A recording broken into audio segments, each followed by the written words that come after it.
Olá, bem-vindo a todos ao nosso podcast. Mais uma vez, o Plano de Sequência está de volta e, portanto, não dispensando apresentações, como muitos de vocês já deviam estar a aguardar, é um podcast da nossa autoria com o Fábio Gonçalves. Olá, Fábio. Olá a todos, Guess is back. Back Comigo. to the future! E comigo, Filipe Costa. E, portanto, dispensando introduções, dispensando apresentações, passando ao título do filme, que já podemos dar aqui já demos um pequeno tease daquilo que vamos falar hoje. Então, Fábio, pode Vamos só... falar do Back to the Future, filme que celebra 40 anos este ano, lançado em 85. O que é que estavas a fazer em 85? Não te posso dizer aqui onde é que estava. Mas nós vimos o filme, que ele teve distribuição agora nos cinemas nós, e tivemos a oportunidade de ver o filme pela primeira vez no cinema. No grande telão. Provavelmente o filme já deve ter sido relançado outras vezes. Eu acho que até seria interessante começar por isso, porque acho que foi uma experiência muito fixe de ver um filme. Tipo, eu já vi o Back to the Future talvez ali entre o 9º e o 10º ano, não me lembro exatamente quando é que vi pela primeira vez. Isso foi há quantos anos? Parece um jovem a falar. Tinha mais de 10 anos. E eu lembro-me até que o Back to the Future na altura eu gostei tanto que até cheguei a comprar a DVD. Depois, e revi o filme várias vezes. Agora tenho a edição de Blu-ray que temos. Mas aqui essa na coleção mão. que tens? Não, comprei em DVD antes, que era também uma edição que tinha o carro e eu abri e tinha os 3 discos. Depois fiz o upgrade para Blu-ray e foi um filme que eu já revisitei algumas vezes. A última até foi com a minha namorada no ano passado e é interessante a forma como até outras pessoas veem o filme e o filme ainda consegue cativar muito o público. Eu reparei que na altura em que nós vimos o filme tinha um puto no cinema. No cinema? Reparaste? Das crianças? Yeah. Porque a malta, foi um evento em que a malta se entusiasmava com aquilo e até fazia alguns comentários. Tu principalmente. Não, eu acho que revendo não acaba por ser uma experiência diferente, porque tu vais um bocado ir ao cinema rever um filme que tu já conheces e acho que é um filme que dispensa apresentações. Toda a gente, quem já teve a oportunidade de ver, sabe aquilo que é. Acaba por ser um marco muito importante na história cinematográfica e acho que pelo menos a minha impressão do público que acabou por aderir ao filme são pessoas que claramente já sabiam para o que iam, já conheciam o filme. Ninguém foi lá ver o Back to the Future pela primeira vez. Sim, acho que foi rever aquele amigo que já não vias há muito tempo. Exatamente. E continuas a perceber as mesmas piadas, e continuas a ter aquele entrosamento com o amigo e acho que foi interessante. Mas o que eu queria dizer é que tinha malta muito mais velha do que nós e até tinha malta, putos, não é? Que provavelmente os pais meteram-nos a ver o filme.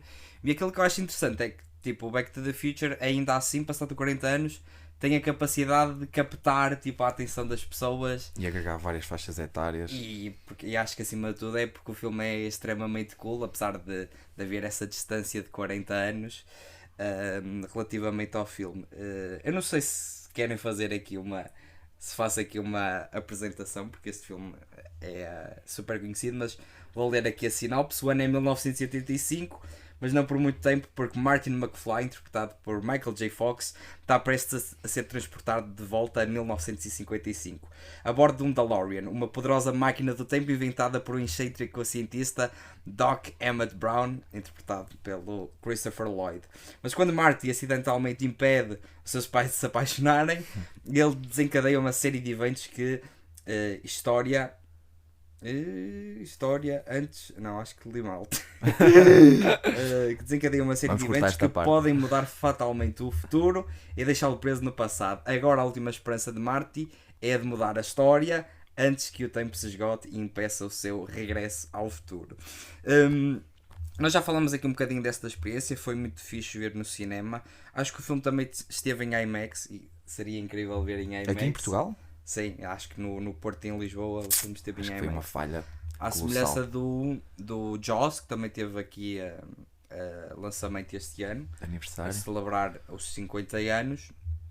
E acho que mesmo o Star Wars que nós fomos ver, o episódio 3, também teve lançamento em IMAX. Mas eu já falei aqui um bocadinho de como eu descobri o Back to the Future. Acho que seria interessante também saber como é que a minha experiência com o Back to the Future pela primeira vez. Olha, eu acho que o Back to the Future, para não querer estar aqui a inventar uma história romantizada, eu sinto que a primeira vez que tive uma referência de Back to the Future foi do nosso amigo Carlos, que tinha uma camisola icónica com o logo do Back to the Future, e ele na altura sempre que falava sobre o filme acabava por mostrar a sua opinião de que era a trilogia favorita e que era um filme must watch, e várias vezes pronto, ia referindo isso. Isto também já data há mais de 10 anos, se não me engano, em 2016, e eu na altura sempre tive essa pulga atrás da orelha, mas acabei por rever muito mais tarde, porque na altura senti que se calhar não estava... Não, já depois do Covid, 2021, porque eu senti que na altura estava noutro género de filmes, e se calhar era uma coisa que na altura não fazia assim muito sentido para mim. Mas tu só viste em 2020, pela primeira vez? Para aí, sim. Eia! Muito tempo depois. Sério, muito tempo depois.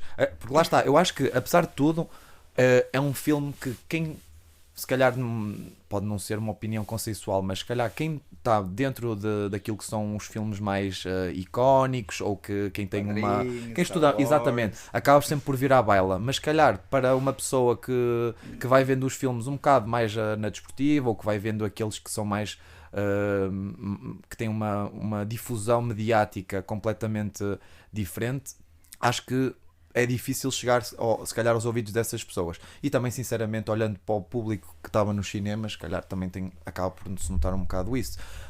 A sala não estava cheia, nem de longe nem de perto. Portanto, acho que é mesmo tipo um aglomerar de gente que efetivamente se insere tipo, no meio, gosta do filme e acaba por ter uma experiência completamente diferente. Agora, eu lembro-me quando revi o filme, fiquei completamente fascinado pela narrativa, e acho que das coisas que mais me impressiona, eu nunca fui um apreciador de sci-fi, pelo menos fervoroso, como se calhar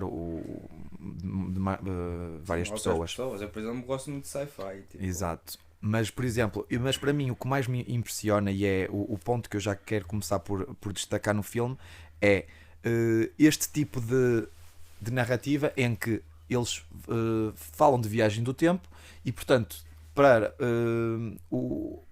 todo o enredo é numa linha de espaço temporal onde qualquer ação que eles tenham em qualquer uma desses tempos acaba por ter consequências no futuro deles, e eu acho que isso para mim é uma forma mais interessante, contando uma história e que me cativa pessoalmente, na medida em que tu sentes que enquanto tu tiveres um multiverso em que qualquer possibilidade abre uma nova narrativa, ou seja, portanto, uma linha temporal onde abre um universo alternativo, aí deixa de haver as consequências no futuro, porque já é uma realidade paralela. Sim. Aqui é interessante porque tu falas os personagens são apresentados, vão tendo as suas ações no passado, que depois têm repercussões na narrativa, e eu acho que isso é pelo menos algo que me deixa particularmente entusiasmado. Não sei qual é a tua opinião sobre os filmes de viagem no tempo. Eu acho interessante, mas acima de tudo o Back to the Future tipo, é um filme que tem uma base de sci-fi, mas o filme em si não é assim tão sci-fi.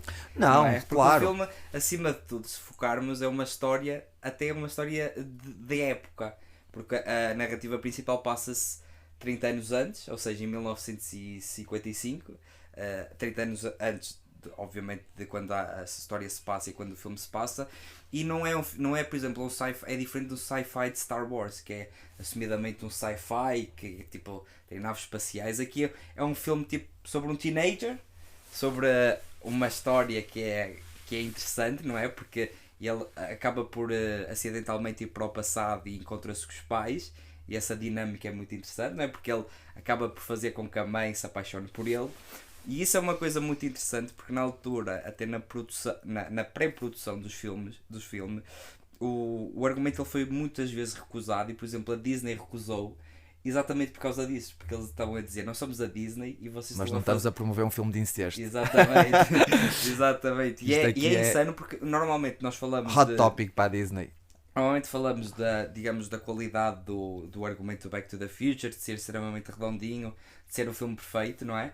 Mas a sua produção em si também não foi nada Claro, o Mar de perfeita, não é? Rosas teve muitos problemas. Mas sobre aquela questão do sci-fi, eu acho que ela está ali presente, mas não é bem o foco. Eu sei, Acho que o foco é é só mais mais. tipo, opá, um teenager, não é? Tu olhas para ele e Sim, dizes que sim. me dera ser como ele, que sabe andar de skate, que sabe tocar guitarra, mas mesmo assim, uma coisa interessante do Marty é que ele tem o drama familiar, não é? Ele chega à casa e sente-se em baixo porque os pais são esfalhados, e ele sente o peso um bocado da, digamos, de como às vezes a família pode, tipo, colocar um peso sobre ti Claro. e basicamente tu não queres tornar-te um falhado como o pai Nem que dele. sejas um fardo. Pá, eu concordo com o que tu disseste, só queria começar por isto, só para estabelecer que a premissa inicial, ou seja, tem por base viagem no tempo.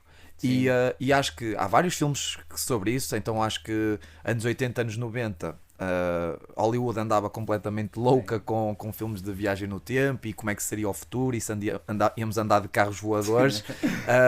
E portanto, acho curioso pronto, este tipo de narrativas, porque, ok, estabelece-te a premissa e é, ok, tudo que vamos fazer no passado vai ter consequências no futuro. Agora, concordo contigo no género narrativo, e era aqui o meu segundo ponto que eu ia chegar, que é este estilo de secundário ou de escola básica sobre um baile de finalistas, já é aquele estilo de narrativa que acho que acaba por agregar toda a gente, porque acho que toda a gente que andou na escola acaba por mais tarde ou mais cedo ter passado por algum destes dilemas e toda a gente se vai ressentir quando vê este tipo de filmes. É inevitável. E eu acho que isso O também personagem do Marty sempre é um foi. personagem extremamente identificável por quem vê, Exatamente. Toda a gente, nós já tivemos maus momentos, repreendidas de diretores ou de professores na escola. Chegar atrasado. Chegar atrasado. E acho que isso é um ponto super positivo. E outra parte que, a nível de narrativa, eu acho que... Lá está, é um filme simples, mas que acho que se eu tivesse que ressalvar, o ponto mais forte seria a atenção do detalhe que o diretor tipo, acaba por ter em tudo que são as pequenas ações, porque eu sinto que perdemos um tempo inicial, perdemos passagem, a apresentação de todos os personagens, como estavas a dizer, que é os pais são um bocado tipo underachievers, não é? O pai é um falhado, tem um bully que lhe está sempre a moer a cabeça, ou seja, e aqui já vemos também a dinâmica dos dois. A mãe também já é tipo alcoólica, bêbada que já está ali a dar os bolos. Os irmãos também completamente underachievers. Um que está era o primo, o Scotty.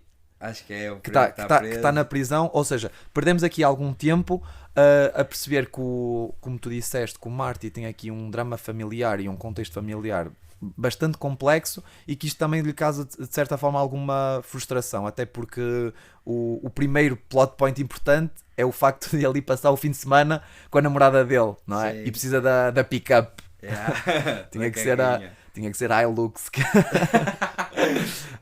Por incrível que pareça. Mas acho que, lá está, este pequeno tempo vai ser importante porque depois, quando voltamos atrás, ou seja, a época em que o Marty, em que a história se passa, ou seja, em que o Marty vai conhecer a versão deles com a idade que ele tem neste preciso momento, acaba por fazer esse contraste que acaba por ser fascinante, não é? Tipo, não sei qual é a própria surpresa que ele tem e encontrar a mãe, não é? Porque a mãe, tipo, no início do filme é bué conservadora. É isso, e super protetora, ou seja, cuidado com as raparigas, elas nunca podem fazer o first move, ou seja, toda aqui uma narrativa paternal que uma pessoa percebe, não é? Acho que a mentalidade quando estamos no secundário e quando somos pais acabamos por mudar, assumimos que há erros que fazemos e que não queremos que as pessoas cometam, mas a confrontação do filho a ver a mãe a fazer esse tipo de atitudes é que torna o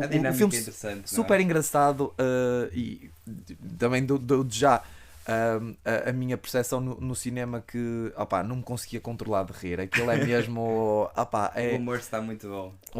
e é inevitável. É daqueles filmes em que tu soltas mesmo uma gargalhada genuína porque não. É muito engraçado. Independentemente da vez em que estás a ver, não é? Seja a primeira, seja a Exato. terceira ou a 10ª vez, o filme continua a ter piada. Relativamente aos pais, eu acho que há aqui uma coisa interessante, não é? Porque os atores que fazem as versões mais velhas e mais novas são os mesmos, só que Exato. com make-up. E eu acho que só reparei desta vez o belíssimo trabalho que eles fazem, não é? Porque principalmente a mãe, o pai ele é mais ou menos parecido, na mesma linha, mas a mãe é extremamente diferente e a personagem aliás, a atriz fez um trabalho mesmo muito bom. E eu acho que relativamente à questão do humor, é o timing cómico e a forma como o Michael J. Fox lida com as situações. Ele é muitas vezes apanhado de surpresa e a reação dele é que faz a piada em Exatamente. si. E eu acho que a escolha do Michael J. Fox é absolutamente fantástica. E há também a questão do ator que esteve 4 semanas a filmar, não é? O Eric Stoltz, que na altura eles começaram a produção com o filme e eu estive a pesquisar e o gajo tinha uma interpretação mais dramática do personagem. Isto porquê? Porque no olhar dele, ele voltando atrás no tempo e sabendo toda aquela questão, para ele aquilo era um drama, estás a ver? Okay. Então ele interpretou o argumento daquela forma. Okay. E estava a criar o personagem de uma forma mais dramática. No sentido de que eu estou lixado e se eu não conseguir fazer isto, tipo, o meu futuro está completamente arruinado. Lixado. E há ali um momento em que o Robert Zemeckis, que é o realizador, e o Bob Gale reúnem-se com ele e fazem a decisão drástica de, passado 4 semanas, mudar o ator, não é? 4 semanas de trabalho não deve ter sido fácil. Sim, não é? E ele já tinha cerca de 40 minutos gravados, ou seja, o filme tem pai 2 horas, não é? Sim. Ou seja, estivemos a falar ali de um trabalho depois de um trabalho hercúleo do Michael J. Fox, não é? Que tinha de gravar tipo entre as 6 da tarde e as 6 da manhã, não é? E até há uma cena, quando eles estão no café e o Marty dá o soco ao Bill, e esse shot do soco ao Biff, aliás, não é do Michael J. Fox, é do sério? Eric Stoltz. Yeah. Eles utilizaram foi uma melhor interpretação da morraça, mas não? é daquelas coisas que tipo, que tu quando vês o filme não notas, não é? Claro. Há alguns filmes em que pronto, sofrem alterações de atores e é notória a diferença. Aqui no Back to the Future, tipo, tu nem notas. É muito subtil. É mesmo muito subtil essa questão da mudança do ator, e é daquelas questões em que nós muitas vezes perguntamos qual é que é o papel do produtor, não é? É muito também este caso de tomar as decisões difíceis, claro, de mudar um ator e neste caso acho que foi a escolha perfeita. Não é? E se calhar mesmo para o tom do filme, pensando dessa forma, porque eu sinto que não ia funcionar. Tipo, não ia. É porque o ar dramático não combina com o texto e com a história e até com a proposta do filme, não é? Que assim era uma história engraçada, mais engraçada, e leve tipo, para o clássico para o filme de geral. sábado à tarde, para Exato. mim. Mas é precisamente isso, porque eu sinto que se tu fores ver o filme com uma perspectiva mais racional dos eventos, claro que acaba por ser uma situação super dramática. Quem é que está preparado para ir para o passado e perceber que todas as consequências que tu tens naquela linha temporal podem ter consequências? Ou seja, isso acaba por dar uma responsabilidade de certa forma estranha de prever, porque acaba por ser um conceito demasiado físico para que nós possamos estar aqui a discutir. Ou seja, mas claro que ia envolver alguma seriedade e na altura possivelmente a pessoa que o interpretou acabou por levar nessa vertente, sendo que não ia resultar e que não era de todo o propósito do filme. Eu gostava também de passar agora a falar de outra questão, que é todos os não é bem os anexos, mas todos depois as ferramentas que eles usam para o trama e o enredo do filme, acho que também acaba por por dar este toque de ser algo de clássico e de icónico, que é, por exemplo, a escolha do carro, do DeLorean, todo aquele conceito de, lá está, de 85, em que achávamos que íamos estar a viajar no tempo, a andar a uma velocidade de 88 miles per hour, que nem sei quanto é que dá em quilómetros, 140 km por hora, portanto acho que também é um bom retrato da época, e acho que isto também traz uma comédia, um tom cómico à questão, não é? Estamos a ver aquilo e estamos tipo, como é que é possível estes gajos acharem que vamos andar no futuro a esta velocidade? E acho que isso também traz um bom retrato daquilo que era a época dos anos 80, dos anos 80 em que eles estiveram a gravar, e também amplifica toda esta mensagem. Depois, relativamente aos personagens, que acho que acabam por ser também um high note deste filme, a coisa que eu também mais gosto de ressalvar e mais gosto de rever quando estamos a ver o Back to the Future é que lá está, da nossa experiência na escola, estes gajos que estão a representar estavam todos lá. Tens o bully, tens tipo a rapariga que os personagens tipo, não é? Que existem e que tu provavelmente tiveste com eles na escola, percebe? E claramente podiam ser personagens deste filme. Tens a rapariga que toda a gente quer levar ao baile, tens o personagem até mais pelo pai, o Toninho, que não tem os guts tipo, para chegar lá e ver fazer e acontecer, e acho que isso também acaba por agregar as pessoas, quer estejas numa idade em que até estás a passar por esta experiência, quer quem já passou, e a narrativa ecoa sempre com as tuas memórias, exatamente, de uma forma ou de outra, as memórias que tu tens da escola, não é? E eu acho que isto quando isto acontece, são aqueles filmes que acabam por passar o teste do tempo, não é? Do tempo, exato. E é interessante, porque falas essa questão do teste do tempo. Tu olhas para este filme e se não soubesses que era de 85, tu sentias que o filme era tipo dos anos 80? É porque há muitos filmes que envelhecem muito mal, não é? Principalmente filmes dos anos 70, 80, não é?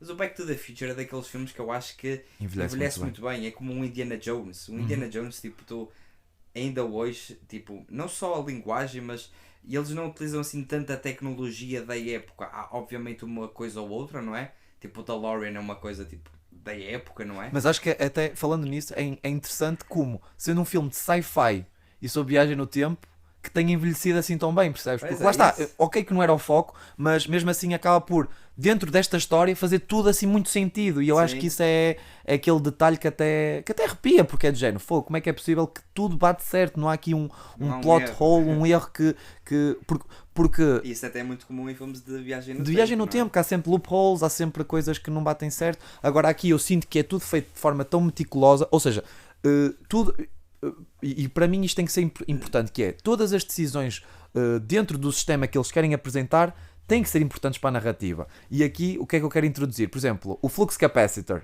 que ele fala ao Doc, ou seja, ele precisa do plutónio para meter aquilo a funcionar. Só que ele vai para uma altura onde ele não tem acesso a esse tipo de plutónio. A não ser que ele, como é que é? Não há em lojas de conveniência para ir buscar plutónio, que eles até usam de forma muito cómica. Só que a forma como quem escreve o enredo arranja para que estas coisas funcionem é, ok, já que estamos no passado, eu sei eventos que se vão passar no futuro, como aquela tempestade que vai haver no dia do baile, e que até vai 5 de novembro, 5 de novembro, e que vai cair um raio que é o 1.2 gigawatts. Great Scott! E ou seja, isso é usado de forma inteligente para complementar o enredo. Eu acho que isso é um dos pontos mais fortes deste filme.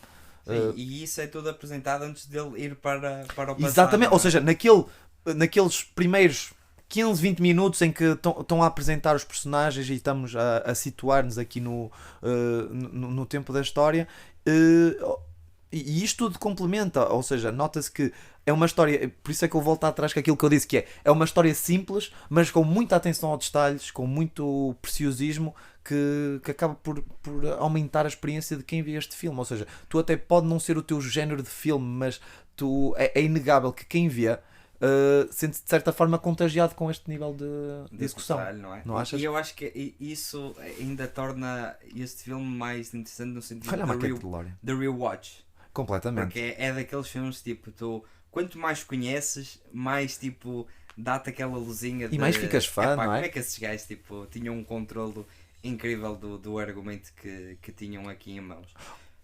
Eu queria falar aqui também sobre a questão do Marty, não é? Porque eu talvez acho que só reparei nisto desta vez, que é, O que é? o Marty, ele é aquele personagem extremamente cool, não é? Que tem aquele visual incrível, que anda de skate, que toca guitarra, não é? Tem uma namorada Mas XPTO. eu só reparei nesta altura, ou desta vez que vi o filme, que ele tem um medo imenso de ser um falhado, não é? Que é tipo uma coisa que talvez tipo, nós só reparamos numa altura em que estamos mais velhos, não é? Exato. Mas ele tendo o exemplo do pai E de toda a família, não é? sim, toda a família, até De certa tipo, forma. a forma como o Biff tipo, também tipo, goza com eles, Pratica não é? bullying com o pai. E há muito aquela ideia de eu não quero seguir os mesmos passos do meu pai, e eu achei isso extremamente interessante numa vertente de humanizar o personagem, não é? Claro. Ele não é só aquele herói que tipo sem falhas que as coisas vão correr bem. Aliás, ele está sempre preocupado, não é? Ele está sempre I need this, I need that, tipo, acho que De certa forma é um adolescente com muita energia. sim, e acho que tipo tornou ainda mais o personagem cativante para mim. Acho que sim. Acho que o Marty McFly acaba por se rebusar um bocado naquilo que é a família que ele tem, e acho que isso também lá está, acaba por ser uma preocupação extra, porque no fundo todos nós achamos, de certa forma somos o reflexo daquilo que são os nossos pais e a forma como eles acabam por lidar connosco, parecendo que não, ou seja, em determinadas situações assumo que possa haver algumas exceções, mas pode ditar um bocado aquilo que é a sua perspectiva, e acho que criando este contraste, ou seja, com a família dele, ou seja, ele é o que está na idade em que tem todas as portas abertas para aquilo que será o seu futuro, mas vendo o passado familiar, acaba por gerar alguma ansiedade e apreensão perante aquilo que pode ser a vida dele, e mesmo lá está, aquela questão de ele querer ir com a sua namorada, não ter o carro pronto, ter o bife a chatear a cabeça do pai, acabam por ser tudo fatores que acabam por gerar mais preocupação ao próprio personagem.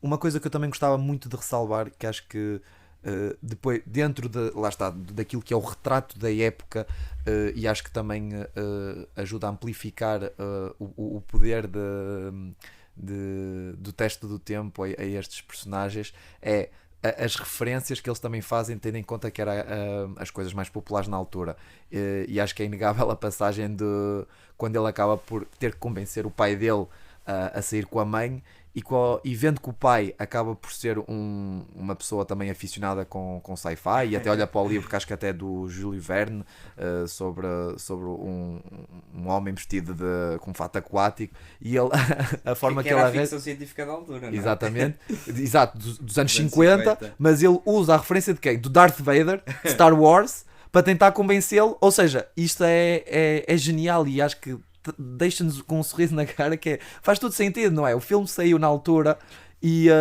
anos antes, ou seja, muita gente estaria sobre o entusiasmo da franquia de Star Wars. Sim. E usar isso como forma de, ok, este Darth Vader é um gajo intimidador e um gajo de certa forma persuasivo, eu acho que vai ser esta a melhor estratégia para usar. Também são aquelas pequenas coisas que acabam por fazer o retrato da época e torna o filme muito mais especial. Sim, não sei. E isso depois também é até utilizado nos filmes seguintes, não é? No 2 tens o Tubarão 19, exato, tens o Michael Jackson na cena da Pepsi quando ele vai à loja. No 3 é Clint Eastwood para todo lado. Ou seja, eles têm o cuidado de fazer estas coisas, e eu acho que isto é de certa forma de se realçar como uma das forças deste filme. Outra parte que eu acho que lá está, são estes pequenos detalhes que dão vontade de falar, e uma pessoa pode passar horas a falar de Back to the Future, sendo que há sempre coisas para realçar, que é mesmo a parte final do Johnny B. Good, demais. que é tipo Johnny B. Good. é outra cena que é icónica, se calhar quem não viu o filme conhece a cena, e toda aquela questão de ele a ligar ao primo, yo Marvin, no, Chuck, it's a cousin Marvin, you gotta listen to this. E por aquilo chamada, são coisas que é inegável olha, que soltas uma gargalhada e não estás de certa forma conectado com a trama. É um filme que tu não consegues tirar os olhos porque sentes que se tirares perdeste ali uma coisa muito interessante. Eu acho que também outra coisa interessante do Back to the Future é todos os ícones que há, desde a roupa dele, desde essa cena de Johnny B. God, desde o DeLorean. Podíamos estar aqui, mas uma coisa também muito fixe é a música do filme. Ei, a trilha sonora é... Trilha sonora. Não só os temas compostos por o Huey Lewis, né, com as músicas The Power of Love e That's the power of love. Back in Time, que basicamente que simultaneamente não é simultaneamente, é respectivamente, e abrem e fecham o filme. E depois também a própria trilha sonora do Alan Silvestri, com o tema que é tipo um tema tipo a John Williams, tipo Star Wars, é muito parecido, claro. Tipo, tem aquela semelhança, a mesma vibe. Mas eu achei muito interessante a trilha sonora porque ela está ali presente, mas nós muitas vezes nem damos por ela. E eu talvez dei mais atenção à trilha sonora em toda a sequência final, quando Sim. o Doc tem tipo de... Quando eles têm de fazer o plano de colocar o carro àquela distância e o Doc tipo... O cabo ligado à tem de ligar antena da cabo. torre E a do trilha relógio. sonora ela tipo tem muitos tambores. E fez-me lembrar também outra trilha sonora que eu acho que é do Alan Silvestri, posso estar errado, que é o Predator. Ok. Também tipo, tem assim uma trilha sonora muito forte. Aumentar a tensão do momento. Essa ainda mais forte, porque no Predator eles estão tipo numa selva e contra um inimigo que não conhecem, não é? Exato. Invisível. Mas aqui no Back to the Future esse tipo de trilha sonora também funciona bem para colocar atenção no momento, não é? Exatamente. Não só o argumento e a interpretação que eles têm de fazer em que tudo corre mal, não é? que ele parte, ele deixa-se pendurar no ramo da árvore, tipo... desconecta de um lado, vai ligar ao outro, desconecta de cima, o carro não pega. E isso, pá, com uma trilha sonora amplifica ainda mais o filme. E passado, sei lá, 40 anos, não é? Mas para mim foi para aí 10 ou 15 anos, ainda senti a tensão da cena, mesmo sabendo que ele vai voltar a tempo, que vai encontrar a família bem. E eu acho que é mesmo... A cena funciona muito bem enquanto uma cena dramática de clímax. Porque é mesmo isso, tu mesmo sabendo que é um filme, ou seja, assim mais light-hearted, estás a ver, tu acabas por sentir todas todas estas emoções à medida que estas coisas vai acontecer. Claro que nós sabemos que ele vai ter que voltar para o presente, para a altura dele. Valentinho! Até esta questão de eles, ou seja, não beberem álcool, não é? Acaba por trazer a sua... A magia ao filme. O que eu ia também ressalvar agora é que tu falaste há pouco, ok, que é quem está de parabéns neste caso é o Back to the Future, o primeiro, mas todos os filmes seguintes acabam por seguir sempre a mesma narrativa e, na minha opinião, e com o mesmo nível de detalhe. E aquilo mas mesmo a fórmula é sempre a mesma. É sempre a mesma. Mas eu acho que... É sempre o vir para trás deles, eles têm sempre um problema no carro. Mas eu acho que o que é interessante é sempre a mesma, de formas diferentes. De épocas diferentes. Exatamente. Ou seja, e isso é que torna depois o filme também um geracional, não é? O facto de eles estarem, por exemplo, o Biff que aparece em todos os filmes, em todas as épocas, de forma diferente, a tentar praticar o mesmo tipo de bullying. E é sempre um filho da mãe. É sempre um filho da mãe. É mesmo a fisionomia daquele bully da high school, mas que resulta sempre. Tem que ser ele o antagonista. Tem que ser ele a perseguir quer o George, quer o Marty. Hello, McFly, there's anybody there? E mesmo, lá está. E estas frases que também acaba por trazer o misticismo do filme, não é? São muito quotable. Uma pessoa sai do filme quase que a falar como eles. E porque depois é isso, porque depois eles também fazem questão de que elas apareçam em todos os filmes, ou seja, aquele momento vai aparecer, aquele momento vai ter o seu momento apropriado para estar ali encaixado. Outra cena vendo aqui, quando ele volta no início para o passado, no primeiro, quando eles estão na bomba de gasolina e está tipo uma pessoa para cada ação para fazer as coisas, não sei se estás a lembrar, que ele até faz aquele que ele faz aquele comentário, tipo, fogo, nós realmente agora ninguém quer trabalhar, tipo, já não temos pessoas que façam este tipo de coisas. Quando ele está a mudar o carro, não é? Quando ele está a mudar o carro, exatamente. Que também dá a sua percepção que no próprio universo deles as coisas vão mudando e vão se alterando. O gajo que trabalha na geladaria, que depois vira o presidente, Goldie, que afinal quem acaba por incentivar para que ele seja presidente seja o Marty McFly, e tudo isto tem consequências na narrativa, e acho que isto é a força motriz deste filme. Sim, falando sobre os outros, eu acho que talvez o que foge um bocadinho mais da fórmula seja o 2, porque ele vai para o futuro, depois volta para o passado, depois tem de voltar para o presente. Não, quer dizer, não volta, não é? Porque tem o cliffhanger. Exato, mas porque aí é um erro que ele tem no passado que altera a narrativa do futuro. Sim, que é isso... aquela questão do início do podcast, não é? Do episódio. Exatamente, ou seja, ou seja, eles aqui, eu sinto que no segundo foi exatamente o pensamento inverso do primeiro, que é, aqui as alterações que foram feitas no passado tiveram consequências positivas no futuro, enquanto no segundo foi, ok, mas e se houvesse aqui um problema, enquanto eles voltam para o passado, que lhes causasse tipo transtornos no futuro. E eu acho que aí, lá está, junta outra cena que é tipo Beef Millionaire, Billionaire, tipo Beef Trump, estás a ver? Tipo com a Trump Tower do Beef, casino, em que o Beef tem, na verdade, tipo, está casado com a mãe do Marty, estás a ver? Isso são... Exato, olha, depois é essas pequenas coisas, ou seja, como é que eles arranjam forma de... ok, vamos mudar aqui o futuro, mas o que é que poderia mudar na vida de uma pessoa? O que é que eu precisava de saber do passado para que a minha vida mudasse drasticamente no futuro? Apostas esportivas. O gambling acaba por ser a resposta para este quebra-cabeças, e é interessante que o almanac, que agora já nem devem existir almanacs, não é? Em 2025 é 0, não é? Exato.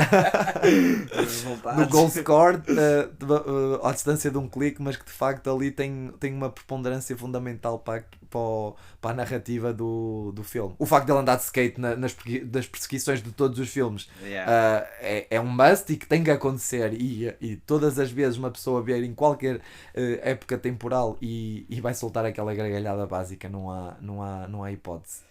Olha, não sei se queres falar aqui de muitas mais coisas, o episódio também já está com alguns minutos. Podíamos estar aqui horas a falar de Back to the Future, não é? Podíamos estar a falar muito mais do 2 e do 3, pegámos aqui um bocadinho sobre o 2 e o 3, porque também gostamos muito, não é? Claro. E é daquelas trilogias que são perfeitas, não é? E tem que ser vistas um atrás do outro, porque sim. Só aqui uma outra curiosidade que eu não sabia e que está aqui presente nos extras, que é um dos produtores do filme não gostava do título Back to the Future, e então a ideia dele era chamar-lhe Spaceman from Pluto. Tipo, que não tem nada a ver. E felizmente o Robert Zemeckis e provavelmente... Aqui Keep It Simple foi se calhar a melhor decisão. Sim, e também o Spielberg, que acredito que tenha ajudado, até porque era um dos produtores e foi um dos, digamos, das pessoas que fez com que esta trilogia andasse para a frente, não é? Ele já se tinha consagrado 10 anos antes com o Tubarão, não é? E obviamente também as referências. Ele também era amigo do Robert Zemeckis, não é? E a referência do Biff acabar sempre na bosta também, acho que é importante ser ressalvada. É muito bom. Eu acho que ele no 2 não fica ou fica? Não é, eles patifam-se contra aqui. É contra aquele vidro, não é? Pois é. Daquele lago. No fim do filme é que ele cai outra vez na bosta. É provável, puto, porque há uma perseguição de carro e é provável que seja isso. Que eles batem outra vez na merda. Depois, outras curiosidades, não é? É que a atriz do primeiro, da namorada do Marty, que está-me a faltar o nome. A Lorraine é a Lorraine é a mãe. Eu já não me lembro qual é que é o nome dela. Também cai na ela não aparece no 2, não é a mesma atriz que aparece no 2 e no 3. Pelo aquilo que eu pesquisei, acho que a mãe dela estava com um cancro e ela ficou a cuidar dela. Daí não essa ser a mesma atriz, mas é daquelas coisas tipo, tu nem notas. Sim. Se não tiveres assim com tanta atenção. Tipo, só se os vi todos seguidos, exatamente. É que tu sabes. É tipo no Matrix também é uma coisa interessante, que é a Oracle do 2 para o 3 também muda porque a atriz morreu. E tendo em conta que são 4 anos de diferença do primeiro para o segundo, acho que de 85 para 89 ninguém se lembrou. E a última coisa que eu queria falar é como é que tu fazes um filme destes, não é? Que é um primeiro filme, e acabas num cliffhanger. Completamente. É verdade. Não é? Já estavam aí a plantar a semente daquilo que seria. Porque é diferente de outros filmes. Nós vamos ver um Star Wars. O Star Wars, se aquilo corresse mal, o filme funcionava por Direto. si só, não é? Ok, que o Darth Vader tipo, escapava-se e ia continuar a Muitas existir pontas soltas e o histórias. Empire, mas aquela aventura funcionava. O mesmo com Indiana Jones, o Raiders of the Lost Ark, funciona o filme por si só, não precisava do Temple of Doom. Obviamente que depois a história tipo, veio-nos provar ao contrário, não é? Que foram sucessos e tivemos os próximos filmes, mas aqui o achei bastante uma decisão bastante corajosa, não é? Acabar o filme com um cliffhanger, não é? Where we're going, we don't need roads. E é um final incrível da série e de uma forma geral acho que Só quero mais um detalhe, porque isso também, acho que falando dos pontos fortes do filme, é preciso tentar pelo menos passar por todos. A decisão da mãe achar que o nome dele é Calvin Klein, tendo em conta os boxers dele, também acho que deve ser uma situação, porque não sei se na altura já havia tipo marcas de forma assim tão patenteadas, no sentido em que, ok, tu tens o teu nome em todo lado, mas de facto faz sentido que se tu vis o nome tipo num objeto qualquer, à partida será o nome da pessoa, e acho que isso também torna muito engraçado a interação da mãe com o Marty. Toda a gente se lembra de ter as aulas de ABT e de meter o nome na bata. É, exatamente. Nas toalhas. E certamente não há uma marca chamada Fábio Gonçalves. Ainda. Agora pá, para finalizar, aquilo que eu acho mais incrível no Back to the Future é numa altura em que estamos a falar sempre de remakes, de reboots.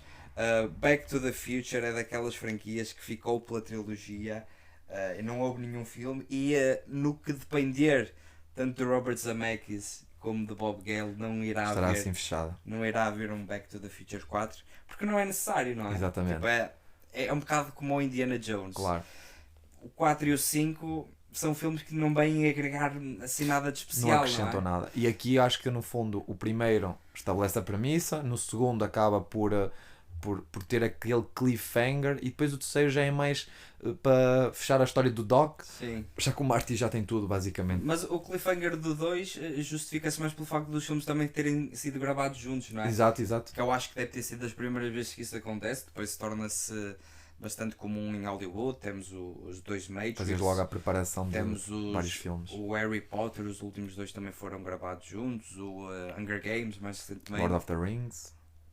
É, o Lord of the Rings, mas aí foram os três. Os três.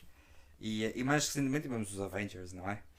Mas tipo, até nisso o filme é inovador, não é? Aliás, a trilogia é inovadora. Iria cimentar muito daquilo que seriam as práticas de Hollywood, não é? Sim, mas pá, fico mesmo muito contente por essa decisão, tanto do realizador e do argumentista.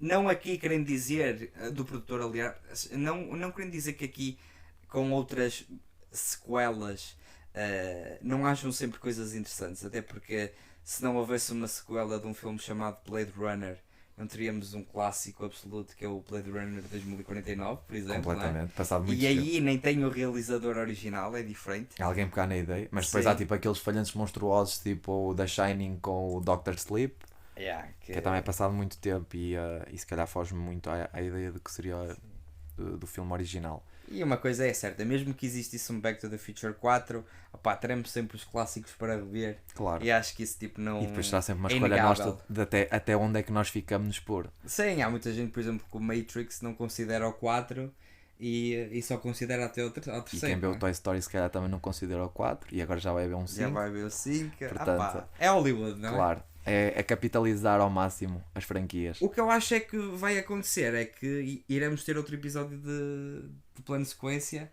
mais cedo ou mais tarde, não é? Espero bem que sim, senão já sabem.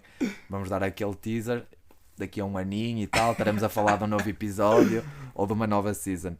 Eu para finalizar, só queria deixar aqui a frase mítica do Marty, porque lá está, uma pessoa vai se lembrar depois da grande prestação dele que estamos a ver aqui na televisão. Portanto, I guess you guys are ready for this, but your kid's gonna love it também. É tipo, é insano o sol do Marty, não há palavras, e também acho que da minha parte já disse tudo aquilo que havia para dizer. Não se esqueçam, obviamente, de subscrever aqui o podcast de Plano de Sequência em qualquer uma das plataformas que vejam, adicionem aos favoritos, partilhem, Comentem, ouçam. deem sugestões, coisas que queiram ver. Sim, passem também no nosso Instagram e deem aí sugestões de outros filmes que gostavam que nós Filmes, comentássemos. coisas que queiram, se quisessem ver abordadas, acho que também são sempre pontos a rever. E por mim está tudo dito. Portanto, terminamos assim mais um grande episódio de Plano de Sequência e, portanto, felizmente estamos de volta e espero que não desejar já Feliz Natal e boas entradas. Espero que até lá ainda haja um novo episódio e, portanto, assim nos despedimos. Tchau. Tchau.